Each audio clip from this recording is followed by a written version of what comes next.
Welcome aboard, everybody. Dr. Peter Glidden here, your steadfast advocate for health, welcoming you to a very, very special edition of the Dr. Glidden Show. If you want to watch the live video stream, please go to the drgliddenshow.tv, the drgliddenshow.tv. It's free. Just follow the bouncing mouse and you can watch the video stream as well as listen to the audio. And I highly recommend it for today's program, because it is my honor and privilege to bring up my very special guest for the first hour, but I need to set the stage first. It is important. Remember, I advocate holistic medicine, the holistic philosophy, the holistic understanding. And when you have a holistic understanding of medicine, it trickles down into a holistic understanding of life. And in this regard, it is important, necessary, and essential to pay attention to the ancestors, to pay attention to the history, to give credit where credit is due. And ladies and gentlemen, if it were not for the actions of the guest, which I am about to introduce, naturopathic medicine in the United States would be a remnant, would be a leaf on an autumn tree ready to fall off. My next guest, Dr. Joseph Pizzorno, is considered the father of naturopathic medicine in the 21st century. I could literally speak for an hour, literally, not figuratively, about Dr. Pizzorno's resume. Dr. Joseph Pizzorno, appointed by President Clinton in 2000 to the White House Commission on Complementary and Alternative Medicine Policy, and by the Bush administration to the Medicare Coverage Advisory Committee in 2002, is one of the world's leading authorities on science-based natural medicine, a naturopathic physician, educator, researcher, and spokesperson. He's the founding president of Bastyr University, yours truly's alma mater. Under his leadership, Bastyr became the first accredited multidisciplinary university of natural medicine and the first National Institute of Health funded center for alternative medicine research. In June of 2000, Dr. Pizzorno retired from academia after 22 years from the presidency of Bastyr University. In 1996, he was appointed to the Seattle King County Board of Health and was a founding board member of the American Herbal Pharmacopoeia. He served as chair of the American Public Health Association Special Interest Group on Complementary and Alternative Medicine from 1999 to 2001, and in 2001, he joined the Scientific Review Board of the Gateway for Cancer Research Foundation. I could go on and on and on and on and on. Ladies and gentlemen, it is my express privilege and a pleasure to introduce to the listening community the physician in whose footsteps I am happy and privileged to follow, Dr. Joseph Pizzorno. Dr. Pizzorno, welcome aboard. Well, thank you for the very kind introduction, Dr. Glidden. I have to say, there's no greater joy for a teacher than to see his students become such great leaders in helping people become healthy. So the work that you are doing and the message you're presenting, and we'll say it, the message you're preaching, are so incredibly important for people's health. So thank you for the work that you do. Well, you know, what goes around comes around, Dr. Pizzorno, and as my relative Benjamin Franklin said, ladies and gentlemen, we must all hang together, or most assuredly we will hang individually. Now, you, better than anybody else, has had their finger on the pulse of the growth of naturopathic medicine for a long time here in the United States. And so I'd like you just to give my listening audience a little snippet, a little kind of look into the past as to where naturopathy was when you came along and where naturopathic medicine is today. Well, that's actually quite a story. I first got involved in the profession back in 1971. And at that point, there was only one college left in all of North America. there were only 13 students in my class and only 6 days of license test. 13 students in your class? 13. Wow. That was 13, only 7 graduated. Wow. So, and the 2 years before me, that class had nobody graduate. You could say that in 1973, naturopathic medicine, his heart stopped for a moment. But we didn't die, and I think we didn't die for a good reason. And I remember back in 1973 when I was still a third-year student, I was on a hike up in the mountains with Dr. Bastier. And as you may recall, you were fortunate that Dr. Bastier was one of your teachers for a while. And we were walking through the mountains, and he was showing the herbals and how to use them for our patients. And it was miraculous. Here's nature healing. And then a week before we had this conference, we had this herb tour. The state Supreme Court in Washington had just decided that naturopathic doctors had no right to diagnose or treat disease. I said, Dr. Bastier, is there any future to this medicine? Because it was really grim. And he said, no matter the barriers they erect, the truth of the medicine will out. And that is the truth. That the healing that we have been keeping alive in our society for over 100 years is the only true cure to the healthcare crisis we're facing today. Until we have a healthcare system that is founded on the principles of naturopathic medicine, we will always have a healthcare crisis. Well, you sound as if you're preaching to the choir, because you are, in fact, preaching to the choir, and this is the clarion call that I put up on this radio program every day. The medical system in the United States doesn't need to be upregulated. It doesn't need to be downregulated. It doesn't need to be tweaked, managed, nor massaged. It needs to be abandoned because it does not work. Allopathic-directed medicine is most effective and most well-suited for trauma care, surgery when it's absolutely necessary, and a handful of infectious diseases. That's the wheelhouse of the MD. Thank God for the sterile technique and penicillin and Novocaine and morphine and, the mattress suture. That's all well and good. However, while we have given ourselves over to the monopolization of the medical marketplace by the MDs, autism has skyrocketed, Alzheimer's has skyrocketed, the type 2 diabetes has skyrocketed, chronic disease is skyrocketing exponentially.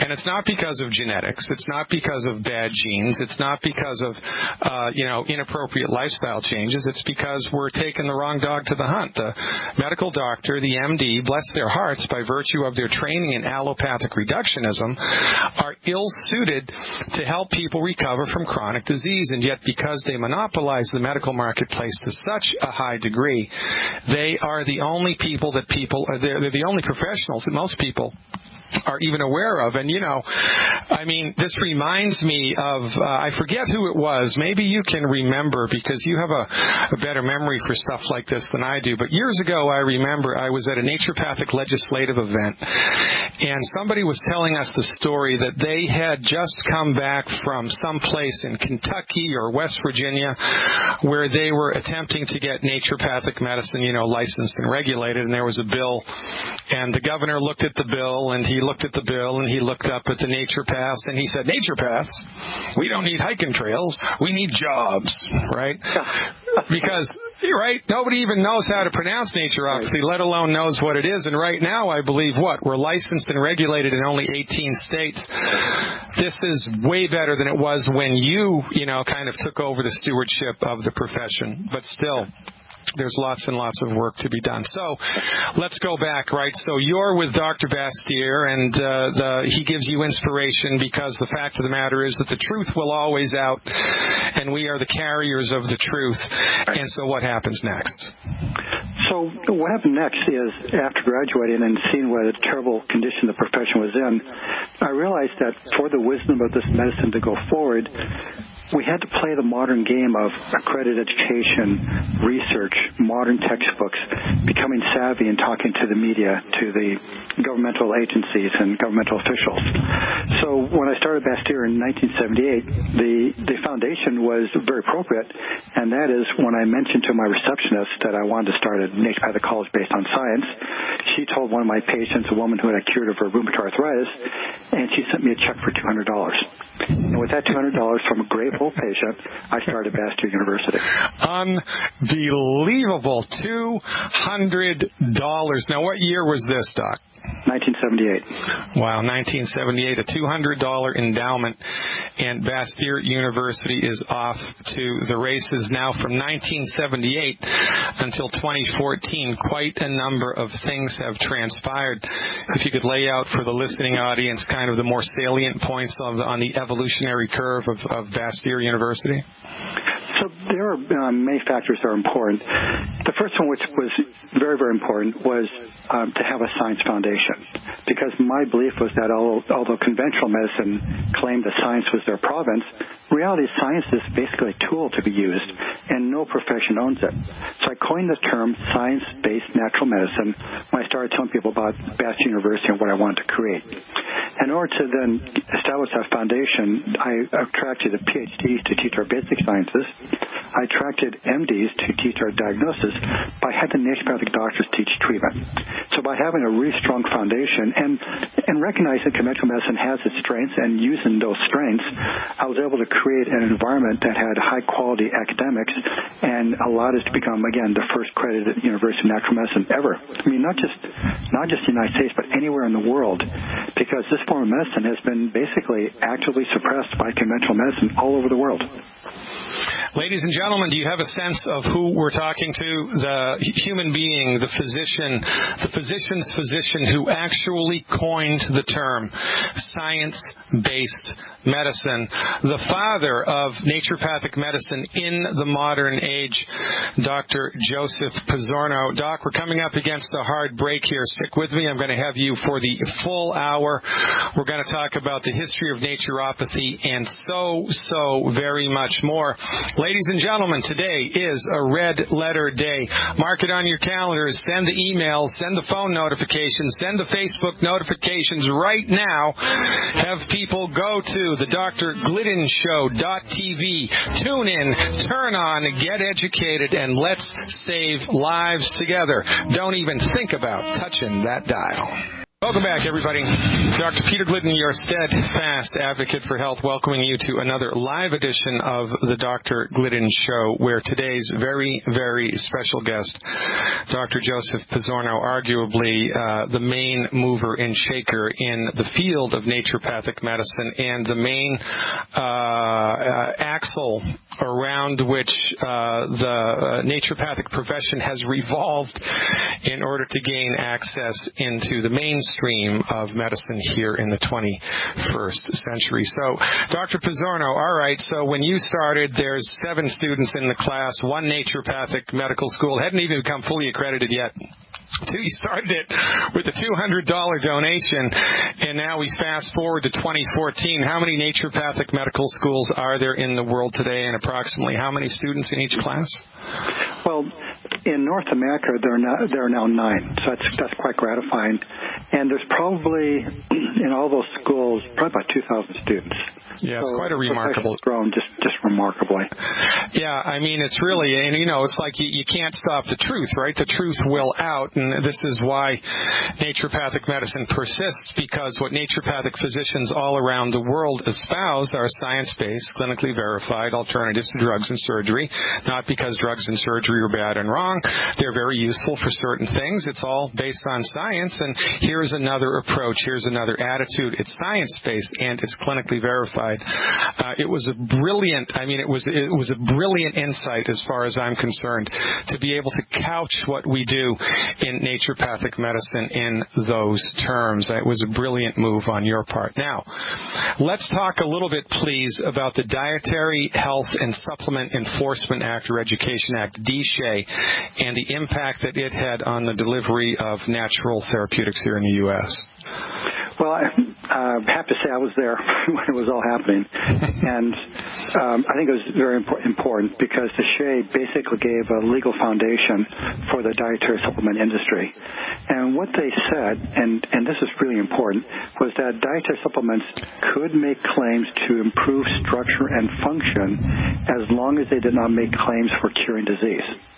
So the idea was to say, okay, curing disease, that's conventional medicine. Of course, many naturopathic doctors do that as well. But for everyday people, they want to promote their health. And that's where the dietary supplements are so useful, because so much of the disease today is due to nutritional deficiencies, inappropriate lifestyle, and environmental toxicity. If you look at the research, only 20% of disease is based on genetics. All the rest is under our control.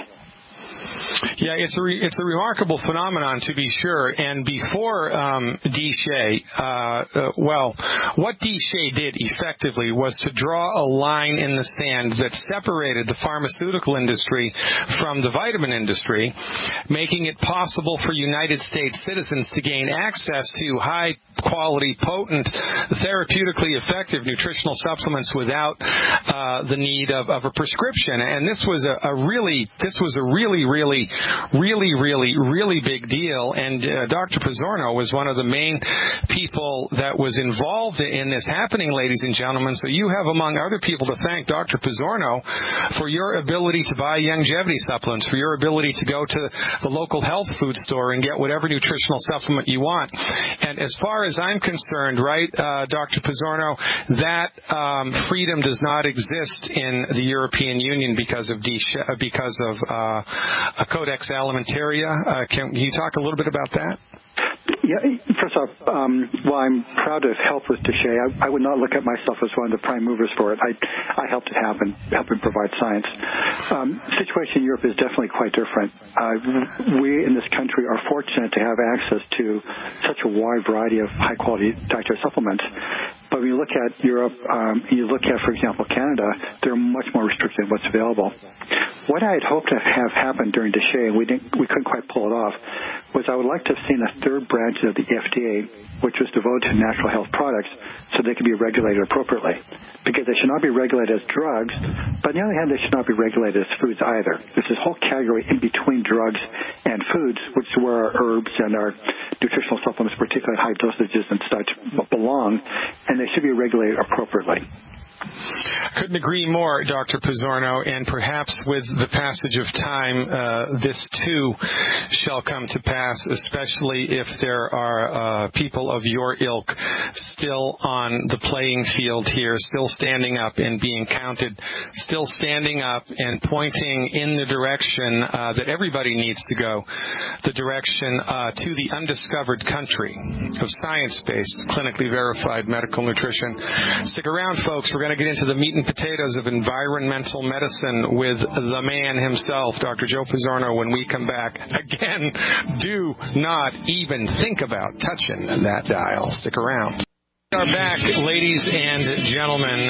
Your host, Dr. Peter Glidden, your steadfast advocate for health, and my very special guest, Dr. Joseph Pizzorno. Check out his website, which we've had the URL up for the entire program here, drpizzorno.com, drpizzorno.com. Now, Dr. Pizzorno, I think I got a little bit ahead of myself. Before we get into your favorite subject of late, environmental toxicity and its net negative effects on health, let's talk a little bit about what you, because nobody should have their finger on this pulse better than you, where you see naturopathic medical education and naturopathic medicine, generally speaking, where it is today and what you predict for the future. What's the future of naturopathic medicine look like, Dr. Pizzorno? Is it good? Is it bad? What's going on? Oh, it's clearly good. But let me broaden that response to saying, what does an ideal healthcare system look like? And I would see it as having three components. The first component is public health, because if you look at the increase in longevity the last 100 years, most of it's due to public health, not to doctors of whatever persuasion. The second foundation is primary care that's respected as well as specialists are. And right now, naturopathic doctors are the best primary care physicians in the world. And I would see us collaborating with conventional medicine primary care doctors to create primary care that is curative in nature, not just treating symptoms, which is what, unfortunately, most conventional medicine is. And then the third part, the smallest part, would then be the tertiary specialist care. So the foundation really has to be public health, primary care that's curative, and then we don't need the specialist care near as much. And that's the direction naturopathic medicine is going today. And I think we'll see conventional medicine adopting more and more of the wisdom we've kept alive for the last 100 years. Now, of course, one of the, the pessimistic view of all of this is that there are some people in the profession that think that, well, the same thing's going to happen to the naturopaths that happened to the osteopaths, and as we become more kind of ensconced in mainstream medicine and more married with the allopathic model in whatever way, shape, or form that happens, that our therapeutics are going to be ultimately corrupted and taken over, and then, because the pharmaceutical industry really has no interest whatsoever in partnering with us. What are your thoughts about that? I'd be interested to know. I think that actually is a valid concern, and we have to be very, very vigilant. Clearly, the osteopaths said, okay, in order to be accepted, let's be like MDs, and that's what they did. So their core philosophy, which was more natural in nature when they were founded 100 years ago, they've lost most of that. So with naturopathic medicine, if we look at, for example, the NIH, National Center for Complementary and Alternative Medicine Research, one of the problems we have with this branch of the NIH was they wanted to study our medicines as drugs. They want to look at, let's look at, for example, St. John's wort, and let's compare it to Prozac to see which is better treating depression. Well, the problem is that's not how we think about our patients. Patients don't have depression because of lack of Prozac. They don't have depression because of lack of St. John's wort. Those are more symptomatic in nature. What we need to do is understand why a person has a depression, nutritional deficiencies, environmental toxins. Their life is not very good, and they should be depressed, so they'll make a change. We need to look at the causes why people are sick, and that's why I don't think we will ever be co-opted, because we are so focused on the cause of why people are sick rather than simply using therapies, no matter how natural, that simply alleviate symptoms without dealing with the causes. Well, I couldn't agree more, and this is why it's very important, ladies and gentlemen, if you are at all interested or leaning towards, the holistic medical model, that you ground yourself in the philosophy of holistic medicine. You ground yourself in the philosophy of naturopathic medicine, because once you are grounded in the philosophical understanding which informs all of the therapeutics that naturopathic doctors deliver, then you will have a solid, unshakable foundation from which to move forward. And quite frankly, when you understand the holistic method, when you really get it, and it's not that difficult a thing to get, when you get what the holistic method is, doors open up in your mind, and everything, quite frankly, becomes much clearer than it was before, and it's much easier to understand, well, yeah, son of a gun, I can see why this person would be depressed. They have a blood sugar issue. Their blood sugar is under-optimized. They're eating all the wrong foods all of the time, and they're in an abusive relationship. All of these things need to be handled, and when you bring the proper perspective to bear on any particular problem, right, it becomes much clearer and much easier to understand. I couldn't agree more. Now, Dr. Pizzorno, let's get into the meat and potatoes of it. Let's talk about environmental toxicity and its net negative effects on health, and, kind of where you're at with that whole subject lately. Okay, great question. So if you ask a doctor, why do we have this diabetes epidemic, and they'll typically say, well, people are obese, they don't get enough exercise, and they may say they eat too much sugar. And if you look at a nutritionally oriented doctor like yourself who knows more, we say, well, lack of fiber in the diet, deficiency in chromium, deficiency in magnesium, all these can lead to diabetes. And I would say to you, yes, those are all important, and today they are not the primary cause.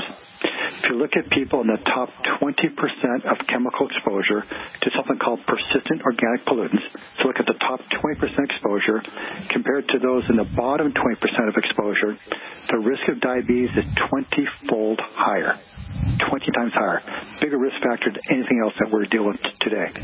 So what's happened is the way we're growing our foods with these pesticides and herbicides and all these various contaminants being added to them, these contaminants, they are basically poisoning insulin receptor sites. And not only do they poison insulin receptor sites, they also damage the pancreas, so the pancreas can't secrete enough insulin. So right now today, the primary cause, the diabetes epidemic, 1/3 of Americans are expected to have diabetes within the next 10 years. The primary cause is chemicals in our foods.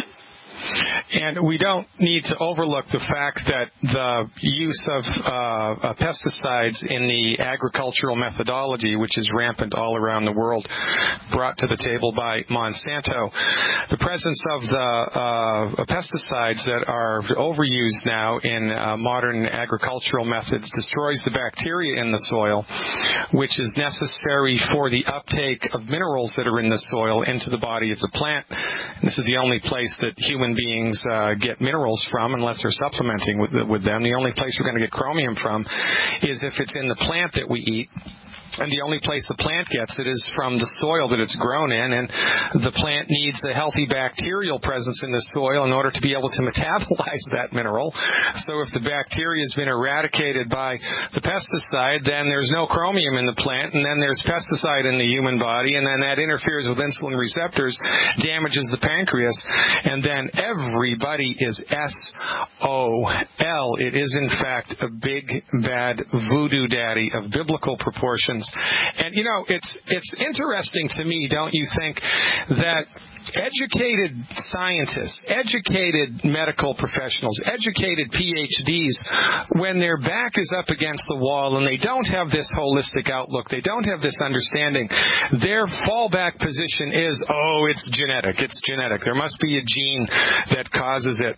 I always have thought that that's kind of, academic laziness on their part. But I couldn't agree with you more that the pollutant issue here is a very, very important piece of the pie. So what do we do therapeutically to intervene and in order to deal with this specifically? I mean, what do we do? Well, let me add on to a comment you just made about minerals, because I'm sure you've talked a lot about trace minerals. So not only are we impairing the plant's ability to absorb the minerals, but if you look at the mineral content of food over the last 100 years, we actually have 100 years of data, mineral content of foods, and look at a mineral like copper, for example, critical for our metabolism. Depending upon the food, it's 30 to 73% lower in foods that are available today than the foods we ate 100 years ago. So it's not just chemical toxins, but the nutrients we need for enzymes to work, they simply aren't there. So it's interesting. The United States Department of Agriculture released some interesting data years ago that said that over 90% of the soil in the United States is deficient in chromium. Over 90% of the soil is deficient in chromium. So even, if it's not there, it doesn't matter if pesticides are used or not. It's not there. And, this is a fundamentally hugely overlooked aspect to the genesis of chronic disease. So now the way to get the chemicals out of the body are basically twofold. Number one, stop putting them in. So eating organically grown foods rather than conventionally grown foods has a huge effect. For example, there was a study done actually here in Seattle where they looked at children who are eating organically grown foods and compared to children eating conventionally grown foods, and the kids eating conventionally grown foods had 9 times the level of organophosphate pesticides in their body compared to kids eating organically grown foods. So they then put these kids on organically grown foods, and within a week, the blood and urine levels were down to normal. But the problem is, of course, those pesticides were in their fat, in their brain, in their bone. They were just still in their body. It'll take a long time to get rid of them. So number one is decrease of consumption. And then number two is facilitate the body's ability to get rid of these toxins. One of the most important ways that the body does this is by binding these toxins to a chemical in the body called glutathione. And what glutathione does is it binds to these chemical toxins in the liver and secretes them out through the gut. And a good way, the best way I know to increase glutathione in the body is with a nutrient called N-acetylcysteine, or NAC for short. So NAC plus increasing fiber in the body, in the diet, will increase the rate at which we get rid of these toxins, and of course then eating organically to decrease the rate at which they get into the body. So bottom line is this will work and toxin levels will go down. Yeah, and it's a relatively easy way to do it, right? I mean, you don't need intravenous chelation therapy. You don't need to go to a clinic in Sweden. You don't need to have a blood transfusion like the rock and roll stars do. All you need to do is adjust your dietary intake and get on board with science-based, clinically verified medical nutrition. Yeah. And, we needn't, of course, overlook the importance of selenium here in the upregulation of glutathione. So I think that if you add selenium to a good N-acetylcysteine donor, then you're going to get more bang for your buck there. But really, it's fascinating stuff, and I think this is probably going to be kind of the next big wave in, the holistic medical kind of armamentarium. It's going to be the next big wave. Of course, Dr. Walter Crinian has been one of the leaders in this forever. Dr. Crinian's been touting the net negative effects of pollution since I've known him, and that's been over 25 years. A student in our first graduating class from Bastyr. Isn't that remarkable? Another one of my students. It's really quite gratifying. I mean, it really has to be gratifying, Dr. Pizzorno, when you look back at every single solitary thing that you've done, at where you were, and then you just take a breath and look at the profession where it's at today. I mean, I can't imagine that. It must be extremely rewarding. So 1 minute left in this segment, and then, of course, I'm going to finish up the segment with a 5-minute and 35-second segment. So, N-acetylcysteine, what's the best way to get it? What do you recommend? Well, dietary supplements is the easiest way to get it. I typically recommend to patients 500 milligrams twice a day if they have a high toxic load, and it works quite well. And also, you rarely can give just one single thing to people and expect everything to be fine because there's so many deficiencies. So I say yes, and in addition, make sure you're taking a good quality multivitamin mineral, and make sure there's some molybdenum in that vitamin mineral, because molybdenum is a trace mineral that helps us metabolize sulfur compounds, which is what's in acetylcysteine. That's what's used to create the glutathione. So you have to make sure you get all the nutrition, but extra in acetylcysteine because of the persistent organic pollutants. And you know how to tell, ladies and gentlemen, if you have a molybdenum deficiency, that's if you get bad gas after you eat garlic. How about that? Bet you didn't know that. Stay tuned. We're finishing it up with Dr. Joseph Pizzorno when we come back. Welcome back, ladies and gentlemen. Dr. Peter Glidden here, your steadfast advocate for health. Did you ever remember when you were a kid and you just had a really awesome Christmas, right? It was just the most best Christmas ever, and you kind of didn't want it to end? Well, that's what this interview is like for me. I wouldn't be here without the hard work of Dr. Pizzorno and many, many others. But, it takes a lot of people to, make a village, but there's got to be a mayor of the village or everything goes to pot. Well, Dr. Pizzorno, arguably the mayor of the village of naturopathic medicine, and I am so privileged to have him on my radio show this afternoon. Dr. Pizzorno, out of respect and immense admiration, in the last 5 minutes, I'm just going to open it up to you. Anything, that's like a burning subject that you feel like the listening public should understand, or you feel like talking about? Well, thank you for the kind compliment. Yeah, I've been studying this obviously for a long time, as a student, as a clinician, researcher, extra spokesperson. I now have 10 books out, so I've been involved quite a lot. And as I've delved into the complexity of human biochemistry and health, I realized that, we do need to understand the biochemical uniqueness of each person, but everybody has to understand the foundation. And the foundation is really quite simple. Bottom line is you have to get into the body what it needs and get out what it does not. Now, I didn't articulate this so clearly myself. I'm quoting a dear friend of mine, Dr. Sid Baker. And that really is what it's all about. Our bodies have remarkable ability to heal themselves if we just give them a chance. And with the way we give them a chance is by giving the body the nutrients it needs for enzymes to work the way they're supposed to, but also get rid of the toxins. Because what these toxins do is they poison our enzymes, so our body's wonderful biochemistry can't work properly. So that's the foundation. Get into by what it needs, get out what it doesn't, and then recognize each person has unique needs. So some people, for example, 800 units of vitamin D a day is fine, but other people, like my wife, need 10,000 units of vitamin D a day because of her genetic susceptibilities. So we need to be sophisticated. The foundation plus the biochemistry, we have to do with it all. And certainly this is why naturopathic medicine exists. This is kind of the charter of naturopathic medicine, is to marry the scientific method with the practice of medicine, and it's called the practice of medicine for a reason, because we know more now than we knew 5 years ago, than we knew 10 years ago, than we knew 20 years ago, and hopefully we will be able not only to move move this baby forward medically and scientifically, but also politically. Do you think that it's a possibility realistically, and I know the optimist in you would want to say yes, but do you think it's a realistic possibility, Dr. Pizzorno, that all 50 states will be licensed to practice naturopathic medicine in our lifetime? Absolutely. No question about it. So a couple things. One of the challenges we've had as a profession is conventional medicine will say, well, there's no research to support your position. Well, one of my books called The Textbook of Natural Medicine has 10,000 citations to peer-reviewed scientific literature documenting the efficacy of what we do.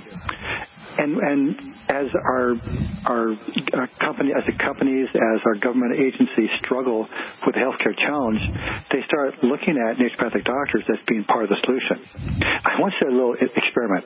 So periodically there is published a listing of the healthiest and least healthy states in the country. So they rank the states 1 to 50 according to how healthy they are. When I saw that ranking, I was struck by noticing that in the top 10 healthiest states, 8 licensed naturopathic doctors.